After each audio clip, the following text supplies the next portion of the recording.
국제뉴스 보죠. 오늘도 인문결 연구소 임상훈 소장님 나오셨습니다. 어서 오십시오. 네, 안녕하십니까. 우리가 지난주에 유럽의회 선거 이모저모 왜 그 의회도 만드는지를 포함해서 네, 그리고 조심스럽지만 전망도 했는데 그 전망이 확실히 들어맞았어요. 뭐 확실히는 아니지만 그래도 뭐 큰 이변은 없었다. 이렇게. 중요한 거 특징 세 가지 뽑아봐라. 그러면은 한두 가지 뽑는데 그 두 가지쯤은 우리 지난 시간에 임 소장님께서 딱 얘기한 대로잖아요. 우선 네. 총평 이번 선거 결과. 예, 조금 전에 말씀드린 것처럼 뭐 큰 엄청난 이변은 없었다. 예측 가능한 것이었고 물론 그러니까 그 말씀은 지난 2014년 당시의 선거 때와 지금과 의석수가 뭐 변한 게 없다 그런 의미가 아니고 네. 많이 이제 변하죠. 네. 변하는데 그것이 이제 예측이 어느 정도 됐었던 것이고 그게 뭐가 예측이 됐었냐? 그러니까 당연히 극우 세력이 약진할 것이다라는 건 우리가 이제 짐작을 했었고 예. 실제로 좀 약진을 했고 다만 우리 우려했던 것은 이게 혹시 그 뭐라고 할까요? 그 제1 당으로 올라서는 건 아니냐 그런 우려가 있었는데 예. 뭐 그건 아니었다. 네.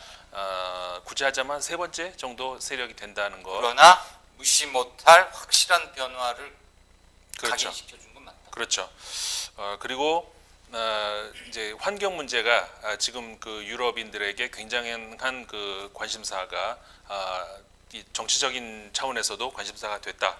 국민들 같은 경우에 이제 국민들의 정치적인 어떤 의사 표현 이런 것들이 환경 문제가 지금까지는 굉장히 좀 추상적이었잖아요. 국민들한테는. 그래도 네. 예, 근데 이게 이제는 실제 그냥 일상 국민들에게도 네. 중요한 구체적인 문제가 됐다. 경제 문제처럼 삶에 그렇죠. 직접적으로 맞닿는 것으로 인식하기 시작했다. 그렇죠. 보통 우리 국민들이 생각하는 정치하면 민생, 경제 이쪽으로 이제 주로 구체적인 것만 생각하시는데 유럽에서는 이제 이 지구 환경 문제가 구체적인 나의 문제로 들어오기 시작을 했다. 그런 예측 말씀을 드렸는데 제가 예상했던 이상으로 녹색당 계열이 약진을 했던 이 선거 결과가 나왔다는 것, 뭐 그런 정도의 이변이 있다 그럴까? 그리고 국가별로는 조금씩 또 차이가 나는 뭐.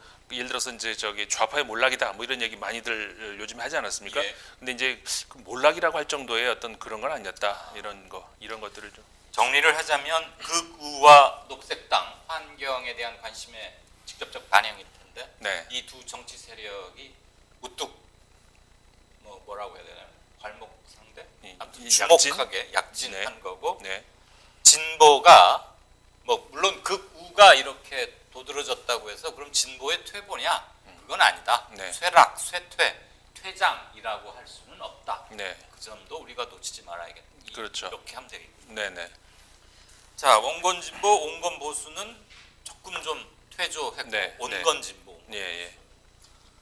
이렇게 됐다. 그러면 중도가 크게 확장한 것으로 나오는데 예. 그러면 향후 유럽 의회 의석 분포나 구도의 변화가 당연히 좀 있겠죠. 있죠. 아직까지 그 모든 국가에서 집계가 확실하게 이제 결정이 된 건 아니라서 네. 이제 잠정적인 숫자로만 제가 조금 말씀을 드리자면은 그 제가 EPP 계열이라고 했던 그러니까 뭐냐면 이게 이제 아까 말씀드렸던 그 표현을 하자면 온건 우파. 그러니까는 각국이 지난 시간에도 잠깐 설명을 드렸지만 각국에서 선거를 해가지고 이제 각 국마다 여러 정당들이 이게 임하지 않겠습니까? 네. 그러면 그들이 얻은 표에 따라서 이제 의석수를 나눠 갖겠죠. 예를 들자면 독일이 96석인가요? 그렇게 되니까 그 96석 중에서 이제 정당별로 나눠 갖는 것이죠. 그리고 각국에서 오면은 그 안에서 다시 교섭단체를 만들어 가지고 그러면 우파 있고 좌파 있고 뭐 또 생기지 않겠습니까? 그래서 온건 우파라고 할 수 있는 것이 EPP인데 지금 대략 한 174에서 9 정도 되는 것 같아요. 총 몇 석이었죠? 총 751석. 750석. 네. 네. 그러니까 과반이 375석이 되는데 네. 그러니까 476석이 돼야 과반을 그렇죠. 넘는 거죠. 그냥 편히 하십시오. 어쩔 수 없습니다. 죄송합니다. 사랑과 방귀와 기침은 감출 수가 없답니다. 예, 제가 요새 기침을 좀 많이 해가지고. 예, 시청자분들께 양해를 요하고 나오면 해야죠. 저도 아까 혼났습니다. 그래서 376석이 되면 과반에서 한 석이 넘어서게 그렇죠. 되는 것이죠. 그러면 376석을 누가 어떻게 이제 그 교섭을 해서 만들 것이냐. 예. 아까 이제 그 온건 우파가 174에서 179 정도 될 것 같다 말씀드렸습니다. 그다음에 사회 3인 계열, 사회 민주 계열이 대략 150에서 153석이 될 것이다. 그다음에 아까 말씀 중도가 이제 107석, 106에서 107 정도가 될 것 같고요. 예. 그다음에 녹색당이 많이 성장했죠. 70에서 78 정도가 될 것 같습니다. 오. 그리고 그다음에 극우, 그러니까 극우 말고 또 이제 뭐랄까 굉장히 그러니까 반세계화를 지향하는 우파. 네네. 그러니까 극우라고는 할 수 없지만 어쨌든간 오른쪽으로 더 가 있죠. 예. 아까 말씀드린 온건 우파보다 더 오른쪽으로 가 있는. 그러면서 보호무역주의고 FTA 이런 거 반대하고. 그렇죠. 네. 세계화에 반대하는. 그렇죠. 그러니까 유럽에서는 가장 지금 그 많이 도는 말 중에서 유럽 회의주의, 유럽 회의주의. 그러니까 유럽 그거 글쎄 이런 거죠. 그러니까는 유럽 낙관주의가 지금까지 유럽을 쭉 어떻게 보면 끌어왔다면 그거 안 되는데 이렇게 하는 유럽 회의주의가 있는데 그 유럽 회의주의는 주로 우파에서 많이 나오죠. 아하. 극좌에서도 있지만 네. 그리고 이제 중도 세력 혹은 온건 좌, 온건 우우 세력들이 이제 유럽 낙관주의로 해가지고 이렇게 밀어온 거였는데 전체적으로 이제 유럽 낙관주의가 지금 이렇게 비틀하는 큰 역사 흐름에서 보자면 그 차원이라고 하는 것이죠. 그 맥락에서 이제 아까 말씀드린 이제 그 우파 네. 그 세력이 대략 한 56석, 그다음에 극우가 다 합치면 177석 정도 될 것 같습니다. 극우가. 네. 그래서 이제 아까 말씀드린 것처럼 극우가 제3 세력으로 이제 가능하다. 물론 여전히 제1당은 EPP, 온건 우파, 제2당은 3인당 150 뭐 대략 153, 4석. 그렇죠. 그러면 EPP가 누구랑 짝짓기를 하느냐에 그렇죠. 따라서 과반 의석을 구성하는, 그러니까 과반을 점하는 연합, 그렇죠. 정당 간 연합이 되겠죠. 제가 아까 그래서 산수를 좀 해봤더니 예. 그러니까는 지금까지는 주로 이 두 당, 앞선 두 당 있잖아요. 1, 2당, EPP하고 3인. 3인 두 당이 합치면 과반을 넘었었어요. 지금까지는. 근데 이번엔 안 되는데. 이번에 안 되죠. 320 그렇죠. 정도밖에 안 네, 되는데. 376석이 안 됩니다. 그러면 이들이 누구랑 합칠 것인가? 예.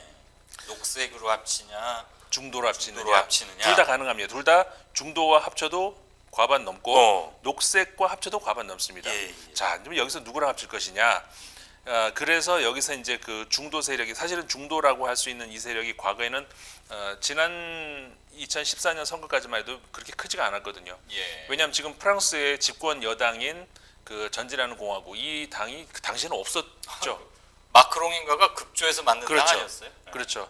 그러니까 그 이후에 만들었는데 이번에 그러니까 국내 총선에서 제1당이 되고 예. 이번에 이제 어쨌든 간에 그 국내에서는 그 극우에 살짝 밀린 2당으로 지금 진출한 거거든요. 어쨌든 그래서 이제 급성장하면서 구성이 이렇게 됐기 때문에 이제 뭐라고 할까요? 그 중간에서 이제 그 캐스팅 보트를 쥔 그런 정당 역할을 할 수는 있을 것이다. 네. 앞으로 이제 이 원내 구성을 이들이 어떻게 할 것인가 이걸 주목해서 봐야 되겠죠. 예. 녹색당은 아까 선거 설명을 충분히 해주신 것 같고. 네, 자, 유럽에서 좌파의 몰락이다 이런 평들이 있는데 그건 좀 섣부른 것이고 네, 지나치게 좀 과장한 거 아니냐. 그렇죠. 그런 견해에 대해서는 일부 언론의 희망 섞인 얘기기도 하고요. 진보가 몰락하기를 바라는 언론에서 희망적으로 네. 그렇게 일부러 헤드라인을 예, 예. 봤다. 그렇게 그것도 있고 네. 뭐 여러 가지가 있는데 이제 이번 선거의 결과를 놓고 봐도 이런 것 같습니다. 첫 번째 국가마다 다 다르다. 예를 들자면 스페인 같은 경우에는 압도적인 일당을 이번에 차지했거든요.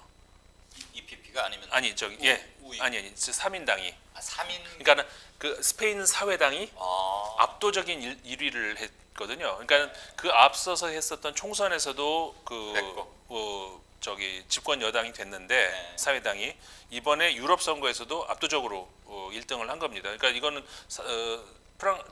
스페인 같은 경우에는 53석인가 아마 되는 거로 알고 있거든요. 큰 의석을 가지고 있죠. 스페인 같은데 보면 뭐 사회당이 이렇게 압도적으로 승리한 걸 보면 네, 물론 스페인 하나만 가지고 예를 들 수는 없지만 네, 진보의 몰락이라고 몰아가는 것은 굉장히 성급한 것이다. 그렇죠. 그리고 이제 어쨌든 간에 저기 똑같은 국민들이 똑같이 투표를 하는 거 아니겠습니까? 예. 그러니까는 예를 들어서 좌파를 찍었던 국민들이 어디로 가버렸냐 그게 아니 그 사람 다 그대로 찍었을 텐데 이 표심이 어디로 갔냐 이거 아니겠습니까? 예. 과거에는 그러니까 이 과거에 예를 들어서 프랑스 같은 경우를 한번 예를 들어보죠. 프랑스의 좌파들이 과거에 90년대, 2000년대 이럴 때 어디로 갔느냐?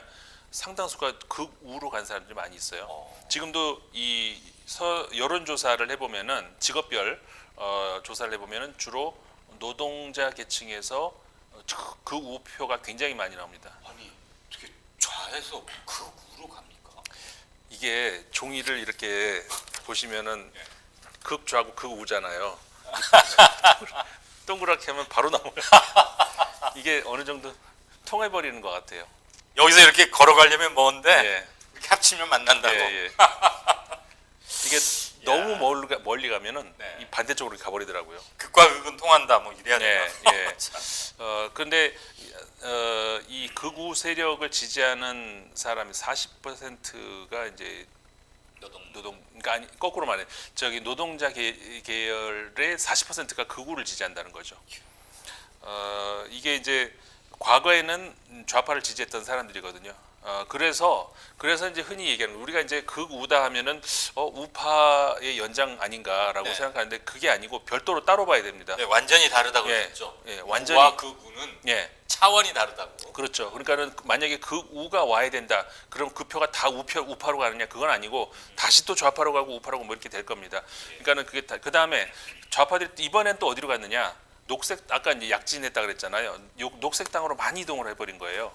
그러니까는 다시 말하면은 이 과거의 프레임, 그러니까는 우리가 사회적인 진보라고 했을 때 진보 정신이 뭐냐라고 하는 것이 이렇게 고착돼 있는 게 아니잖아요. 네. 그러니까는 프랑스 혁명 당시의 진보 이념하고 마르크스 시대의 진보 이념하고 당연히 다르죠. 당연히 다르겠죠. 그다음에 지금 현재 21세기 이 지구 환경이 지금 위태로운 이 시대의 그 진보 이념하고 전혀 다른 것이죠. 네. 그래서 지금 아까 말씀드린 유럽 사람들의 경우 지금 지구 왜냐하면은 대부분의 지금 현재 그 극우 세력들은 지금 사실 미국은 집권당이 극우나 거의 마찬가지인데 예. 유럽적 관점에서 보자면 그렇다는 예. 겁니다. 유럽적 관점에서 보자면 현재의 미국 공화당은 극우에 가깝다. 다시 말해 왜 그러냐면은 이 환경 문제에 있어서도 트럼프 대통령이 그러잖아요. 환경 문제 없다. 왜 그러냐? 뭐 다 거짓말이다. 근데 유럽에서는 그렇지 않다. 그래서 환경 문제를 놓고 그 큰 어떻게 보면은 과거의 프레임으로는 우리 한동안 뭐 10년에서 길게는 20년, 30년까지 도대체 국민들이 말씀이 그거잖아요. 도대체 우파, 좌파 뭐가 다른지 모르겠다. 정책이 있다. 그런데 이제 분명한 기준점이 하나 나온 거죠. 환경은 분명 오염되고 있고 지구는 망가지고 있고 네. 이것을 막기 위해서는 뭔가를 우리가 나서야 된다. 그리고 뭐 해수면 상승 같은 거 네. 스웨덴 북구에서는 바로 먼저 느끼는 거고. 그렇죠. 물론 수면은 똑같이 올라가긴 하지만 북구가 가까우니까 훨씬 체감하는 건 그렇죠. 많겠죠. 그렇죠. 그런 점에서는 뭐 그린피스나 이런 게 그래서 그런 것들에 민감한 그런 국민들이 나서야 한다. 예를 들어서 다국적 대기업들 같은 경우에는 상대적으로 그런 환경 오염이라든가 이런 것에 대해서 덜 민감하게 생각을 하겠죠. 뭐 몬산토 같은 데야 뭐 굳이 환경 그렇게 하려고 하겠어요. 그러니까요. 그러니까 그런 차원에서 어떤 방법으로든 막아야 된다라고 하는 것이 진보의 이념을 가진 사람들이 그쪽으로 많이 몰린 것이고요. 예. 반면에 그런 거에 나서다 보면 아무래도 이윤 차원에서는 손해를 보는 사람이 그럼요. 있겠죠. 그런 사람들이 그 우로 가는 거고 전체적으로 지형이 살짝 이렇게 이동하고 있다는 것. 네. 그게 이번 유럽 선거에서 우리가 유럽을 보는 이유가 그래서 우리나라에 무슨 영향을 미칠까? 그럼 별 영향은 없죠 사실은.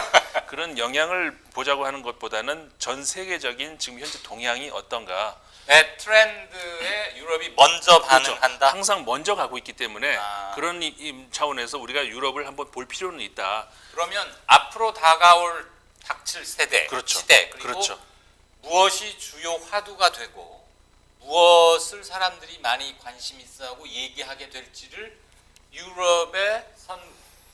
유럽이 지금 한꺼번에 투표하는 거니까. 그렇죠. 유럽 연합이 그들의 투표 성향을 통해서 예측하고 우리한테 그런 점에서는 영향을 주겠죠. 그렇죠.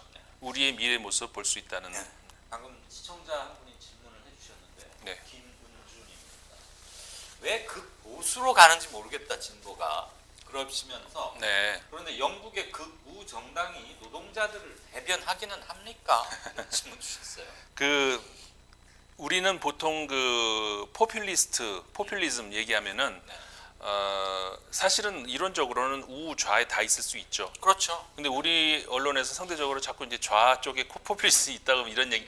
근데 보통 유럽에서 포퓰리즘 하면은 우파 쪽으로 오른쪽에 많이 있는 것으로 아예 그렇게 규정을 해버리거든요. 그래서 예. 포퓰리스트 이렇게 부르면은 그 우를 부르는 식으로 아예 그렇게 돼버리는데 네.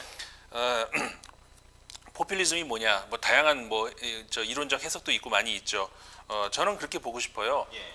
포퓰리즘이라고 하는 건 사실 민주주의하고 굉장히 가깝죠. 어쨌든 간에 피플이 중심이 돼야 된다는 그런 게 저 포퓰리즘 아닙니까? 그렇게 따지면 민주주의랑 비슷하죠. 근데 이제 선동성을 갖고 있다는 점에서 현실성과 선동성이라는 점에서 그렇죠. 아마 그러니까 그게 이제 그렇게 봤을 때 좀 너무 추상적인 얘기로 흐르는지 모르겠습니다만은 선동성을 가지고 있다 이렇게 했을 때 주체가 다시 정치권이 돼버리잖아요. 예. 근데 아니죠. 정치적인 주인은 국민이잖아요. 그러니까 국민은 계속 수동적인 의미에 머무르지 않느냐. 그래서 국민이 주체라는 차원에서 그런 포퓰리즘이라는 게 뭐냐? 이 자신의 권력을 왜냐면 민주주의라 하면은 권력이 우리 시민한테 있으니까 자신에게 주어진 권력을 수동적으로 사용하는 거.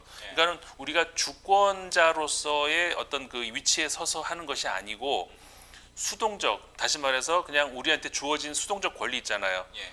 우리한테는 그러니까는 그 세금을 냈으니까 보호받을 권리가 있고 어떤 그 교육의 권리가 있고 매우 소극적인 권리 의식. 그렇죠. 그런 정도의 권리 의식을 가지고 있다 보면은 자꾸 내 귀를 닫고 눈을 닫고 귀찮아.